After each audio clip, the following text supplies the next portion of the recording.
Doctor Yunus শান্তিতে Nobel পেয়েছেন, কিন্তু ওনার আমলে কি শান্তি বেড়েছে দেশে? সারা দেশে তিনি এমন শান্তি ছড়িয়ে দিয়েছেন যেখানে মার খেয়েও চুপ করে থাকতে হয়, এমন কটাক্ষ করেছেন সাংবাদিক ও রাজনৈতিক বিশ্লেষক মাসুদ কামাল। তিনি বলেন, আওয়ামী লীগ আমলে আমরা শুনতাম যে বিএনপি নেতাকর্মীরা ঘরে থাকতে পারত না, নদীর চরে গিয়ে থাকতো, জঙ্গলে থাকতো। এগুলো ঘটেছে বাংলাদেশে, যে কারণে আমরা আওয়ামী লীগকে স্বৈরাচার বলেছি, ফ্যাসিবাদ বলেছি, তাদের দেশ থেকে তাড়িয়েছি।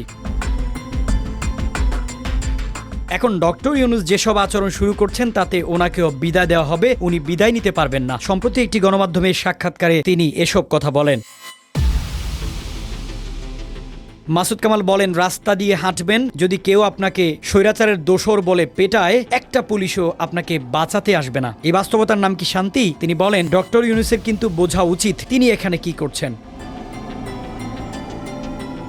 তার সামনে সুযোগ ছিল নিজেকে আরো উচ্চতায় নিয়ে যাওয়ার, যদি তিনি সবার সঙ্গে মিলেমিশে কাজগুলো করতেন, কিন্তু তিনি সেটা করছেন না। ডক্টর ইউনূস সবাইকে নিয়ে কাজ না করার কারণ কি, এমন প্রশ্নের জবাবে মাসুদ কামাল বলেন, তিনি রাজনীতি বোঝেন না।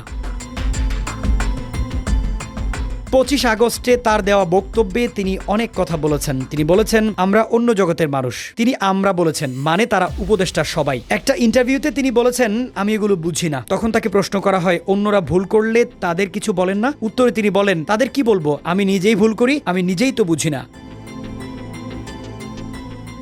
অনুরোধে ঢেকি গেলা যায় না। ডক্টর ইউনূস অনুরোধে ঢেকি গিলছেন। উনি আবার সেটা বলেন যে এটা আমি জানি না। সেই সময় ডক্টর ইউনূসের বিকল্প ছিল কিনা এমন প্রশ্নের জবাবে মাসুদ কামাল বলেন, সেটা তো ডক্টর ইউনূসের দেখার ব্যাপার না, এমন বিকল্প নেই। সেই কথা শেখ হাসিনাও বলতো।